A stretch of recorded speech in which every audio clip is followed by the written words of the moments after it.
joking aside, we need to get this done. Because my God, don't the real life Vancouver fans need to pick me up right now. Anytime I feel bad about what Don Sweeney does, Jim Benning immediately makes me feel better. My God, at least I know it can't be much worse than Don Sweeney and Cam Neely, but it can be worse. At least I know that. But welcome, guys, to this episode. Welcome to the Western Conference Finals, where we will be taking on the Winnipeg Jets, an all-Canadian Western Conference Final. And the Jets have a pretty good team. We were pretty even in terms of the standings, but they have a good team. Mark Scheifele, their best player, now a 90 overall, has 11 points in 12 games. They have Brian Little and Adam Lowry as well. Why he always goes up to high elite potential, I have no idea. Who rates Adam Lowry that highly? No offense, he's going to be an NHLer for a long time, I imagine, but it's just weird. James Van Riemsdyk has been acquired by the Jets. He has 9 points in 12 games. And then two of the created players we put on the Jets, Kyle Connor in 84 and Brandon Tanev in 84. Matthew Perreault there as well, and Matt Halischuk in their lineup, so we know they have at least one weak link compared to our lineup. In Halischuk, they have Kosmachuk, Wheeler, Nikolai Ehlers, and Marco Dano. So I'm feeling pretty good. They do have some great players. They have some amazing players, like in those top two lines between Wheeler, Scheifele, JVR. It's going to be tough to shut them down. And defensively, it doesn't get much easier with Trouba, a 92 overall. Grant Klitzum, though, is the weak point at an 81, but they have Enstrom, Morrissey, Bufflin, and Tyler Myers. And in goal, perhaps the biggest surprise of them all, number one, Andre Pavlik is still there. But number two, Andre Pavlik is up to an 89 overall with a .931 save percentage. You cannot say he is the weak link on that team. He has had a spectacular postseason thus far. Our lineup remains the same. Let's do this. Game 1 in Winnipeg at the MTS Center. And I have no idea. I have no idea how this series is going to go. I kind of expect us to lose, but I think I'm forcing myself to feel that way because I definitely didn't think we were going to make it this far. And things go right when I have low expectations. Unlike in the Bruins series, I had high expectations. It never went well. Anyway, first period, I won't delay any further, and Kyle Connor gets the first goal of this series. Second period, doesn't get much better. Marco Dano gets a goal. And so far, our offense has really been stifled. Third period, though, we could turn it all around, and that is a hell of a start. Jake Virtanen really picking up his play since we put him on the third line. 11:30 to go in the third period. Interesting stuff. I'm hoping, come on, boys. Please, somebody, Stammer, Matthews, anybody? Not gonna happen. Jonathan Drouin. Holy shit. I can't even react right now. I fully expected that to be an empty net goal for them. Jonathan Drouin, the one guy I didn't name from the top line, with 38 seconds to go, has tied this game. I cannot believe it. I fully expected. I had already signed off on the fact that this game was over. I fully expected that to be an empty netter. Let's get into overtime. Anything can happen here. Anything's possible. Kevin Garnett said it, so it must be true. Power play, come on, please. No power play goal for us. Halfway through the overtime frame. Holy shit. Come on, we can do this. We can do this. I know we can do this. This is torture, though. So let me have an answer. Are we going to double overtime? And we are. Game 1. And we have a 2 overtime classic. I don't remember the shot total early on, but I feel like we've really turned it on and shifted the game into our favor at this point, but that doesn't mean anything. One shot can end it. Marco Dano, his second goal of the game, an 83 overall, gets the job done with 2 gigantic goals. Really put my foot in my mouth on that one, didn't I? We lose 3-2 in Game 1. Pavlik with 40 saves, Marco Dano with 2 goals.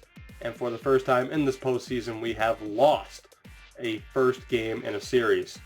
Game 2, and I should note as well, the Utica Comets are now in the third round of the playoffs as well. So a great season for both teams.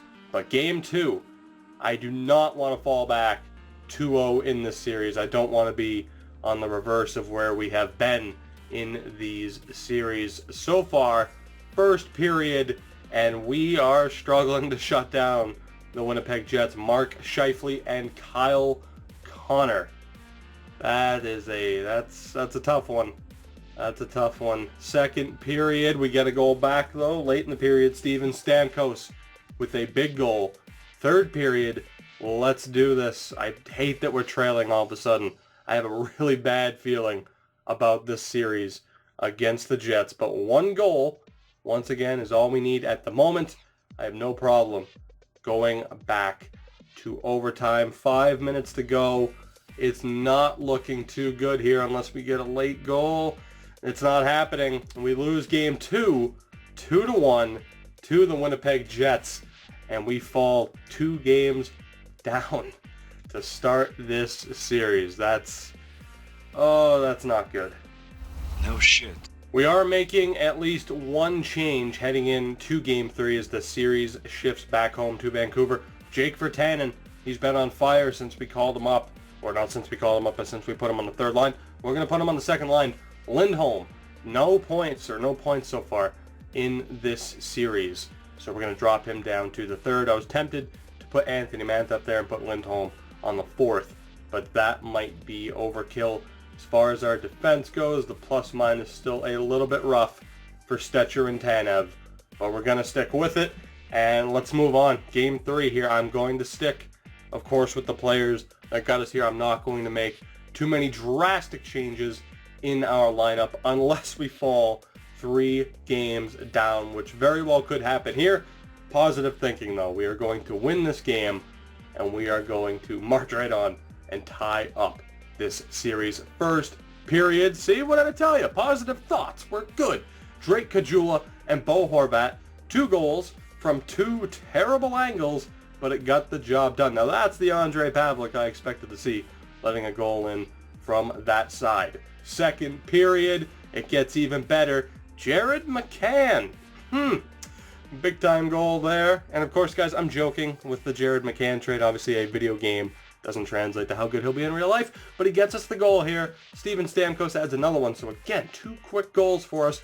Adam Lowry adds one for the Jets to ruin the shutout, but it's 4-1. In the third period, and hopefully we don't take our foot off the gas. It was at this moment that he knew. He fucked up. Oh, shit. Oh, shit. Brandon Tanev with a goal on Thatcher Demko. Yeah, if Chris Tanev could just headshot his brother right now, that'd be great. Just take him out. 5 minutes to go. We're still up. Oh, fuck me. Okay, James Van Riemsdyk gets a goal. A minute left. Oh, my fucking God. No. Oh, fuck. Yep. Who didn't see that coming, guys? Who didn't see that coming? We took our foot off the gas. 3 goals for the Jets, and we're going to overtime. Oh, fuck. Fucking hell. Come on. Bo Horvat, though. Thank you. Jesus. Holy shit. Bo Horvat. Whew. Wow. That was insane. Bo Horvat gets the game winner in overtime. His second goal on the night. His 3rd point in the game. We win game 3 5-4. We avoid disaster. But my God, that was horrifying. Heading into game 4, we're going to make another change. Elias Lindholm didn't get a single point in that game, despite Horvat getting 3. So we're going to put Slapishev up there, so it's essentially Grinder, two-way, and Grinder on that third line, and we will see what can be done. And hopefully the lineup of Mantha, McCann, and Lindholm can generate a bit more offense. Game 4, we avoided disaster in the last one, and we need to get off to a very hot start in this one. We have to set the tempo, and we have to get some early goals. First period, and we're down 1-0. Nikolai Ehlers with the goal from a terrible angle. They more than doubled us up in shots. Not a good sign. second period, and Jesus, okay, this really isn't a good sign. Brian Little and Scott Kosmachuk with the goals. Kajula gets one back, but our backs are really against the wall, but a goal 15 seconds in for Stamkos will help. Big penalty kill. All right, we have a chance. We have a chance. 13 and a half to go. Stamkos' goal gives us a lot of hope. Come on, boys. We can do this. We can do this. I hope we can do this. 5 minutes left. One goal. Just get to overtime. We have a power play, please, and we can't do it. A late power play, and we can't get it done. We fall in game 4, 3-2. A decent comeback attempt, but we couldn't get it done. Ondrej Pavelec is playing out of his goddamn skull. He must have figured something out. And we now have to win 3 straight games against this Winnipeg team to have a chance. Our backs are against the wall, so we are going to experiment around with the lineup a little bit. Let's be honest here. Even if we win at this point, I am going to be accused of fixing this because there's just no way. Second line is going to be Kajula, Horvat, and Virtanen. Third line is going to be Vesey, Hansel, and Anthony Mantha. Fourth line, McCann with Lindholm centering, and Anton Slapishev. Defensively, we've moved Tanev down to the third pairing with Frankie Corrado. Stetcher will be with Madison Bowie. Thatcher Demko will still be between the pipes. We're going to stick with him. He's our goalie, and, growing pains here for this young team. We have plenty of success to come. Whether or not this is our year or not, probably not. But let's do this. Game 5, back in Winnipeg. One game at a time, gentlemen, and we might just have a chance. Or not. You know what? Hold on.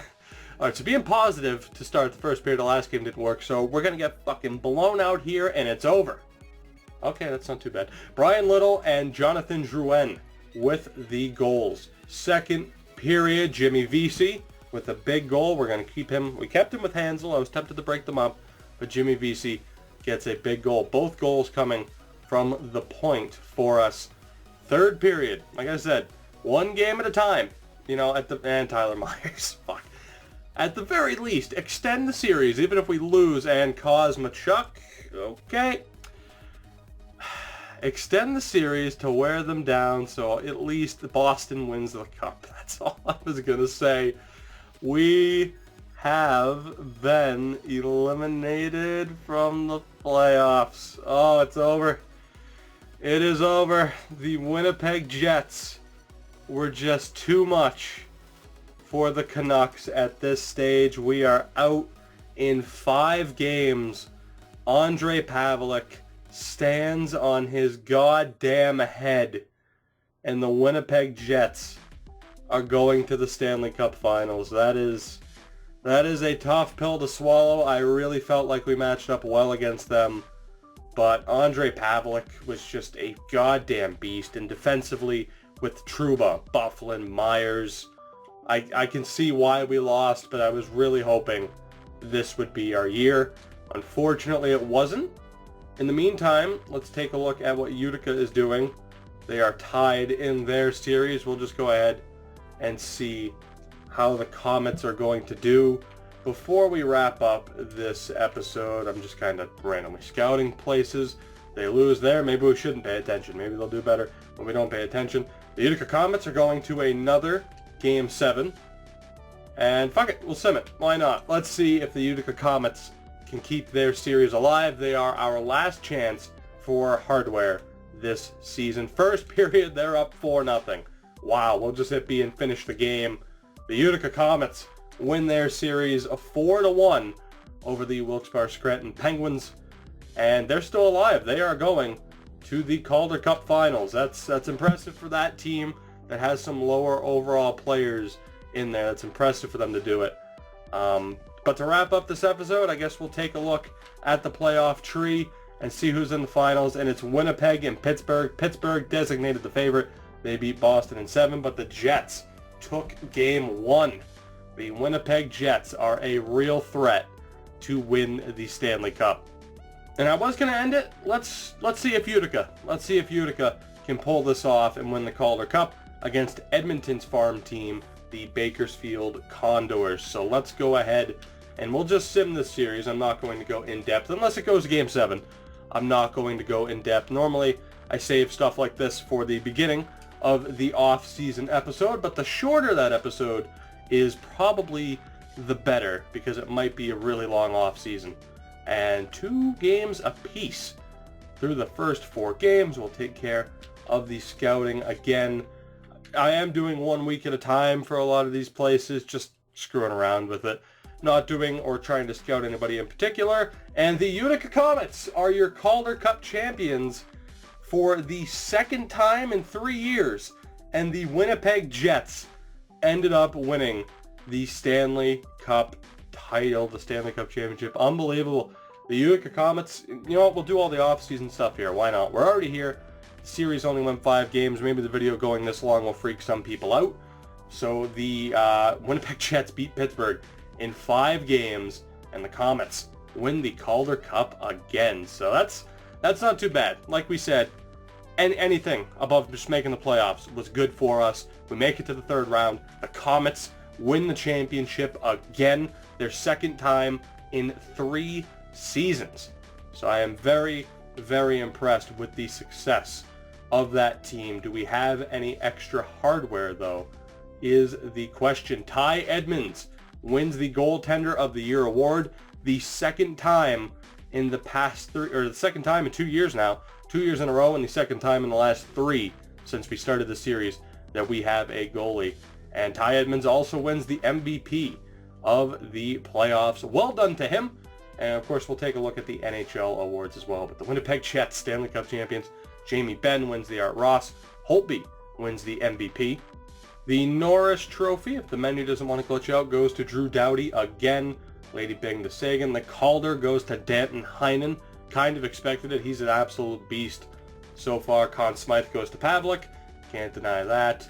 Do we have any hardware? Victor Svedberg wins the Masterton. Good for you, buddy. Bergeron wins his award again. And that is it. So there you have it, guys. That is it for Season 3. We came a long way, but we just weren't good enough at this stage. But this team is only going to get better. I thank you guys so much for watching. As always, if you've enjoyed, make sure to drop a like down below. It really helps, and I, of course, would appreciate it. And subscribe for more to continue following this series. We begin the off season in the next one. I'll see you guys then.